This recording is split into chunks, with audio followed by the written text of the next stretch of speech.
We have been very clear that the restoration of peace and tranquility would be the basis for the rest of the relationship to move forward. Since 2020, our engagement was therefore focused on these objectives. This took place at various levels involving different arms of the government. I myself have had meetings with my Chinese counterpart, as indeed has my senior colleague, Raksha Mantriji.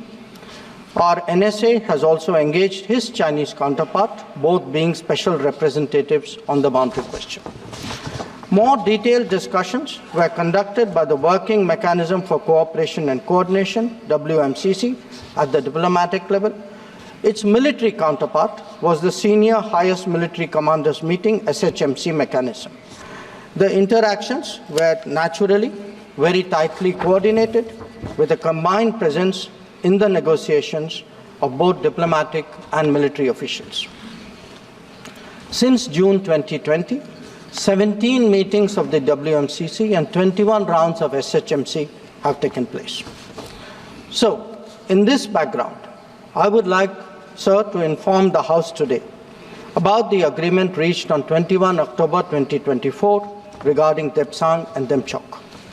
The twin considerations of an unstable local situation and an impacted bilateral relationship were clearly the drivers for these recent endeavors. These two areas have been the focus of our discussions in both WMCC and SHMC with the Chinese side since September 2022, when the last disengagement agreement was concluded at Hot Springs area. In the lead up to the October 21 agreement, I had discussed both the specific disengagement issue as well as the larger relationship with my Chinese counterpart in Astana on 4 July and Vientiane on 25 July. Our national security advisors, ours and the Chinese, met in St. Petersburg on 12 September, and the problem in these two areas pertained primarily to obstructions of our long-standing patrolling activity. In Demchok, there was also the question of access by our nomadic population to traditional grazing grounds, as well to sites of significance to the local people. As a result of this recent understanding, arrived at, after intensive negotiations, resumption of patrolling to the traditional areas is underway. It was initially tested by sending out patrols for verification of disengagement on the ground and is being followed up by regular activities as per the agreed understanding. Following the October 21 understanding, Prime Minister and President Xi Jinping had a meeting on the sidelines of the BRICS summit in Kazan on October 23. They welcomed the understanding and directed the foreign ministers to meet and stabilize and rebuild the relationship. The special representatives are also to oversee the management of peace and tranquility, besides exploring a fair, reasonable, and mutually acceptable solution to the boundary question. In pursuance of that, I recently held discussions with Foreign Minister Wang Yi again on the sidelines of the G20 summit in Rio de Janeiro on November 18. Raksha Mantriji has also met the Chinese Defense Minister Dong Jun at the ASEAN Defense Minister ADMM Plus meeting in Vientiane on November 20.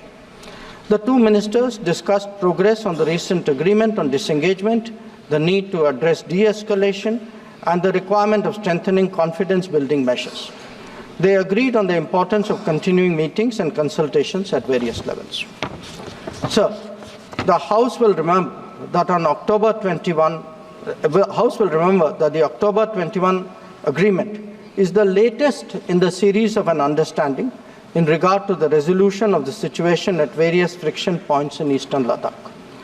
In the aftermath of the events in May-June 2020 and the initial disengagement in Galwan Valley in July 2020, there was a foreign ministers meeting in Moscow in September, 10 September 2020. The government's position at that time was that the immediate task was to ensure comprehensive disengagement of troops in all the friction areas.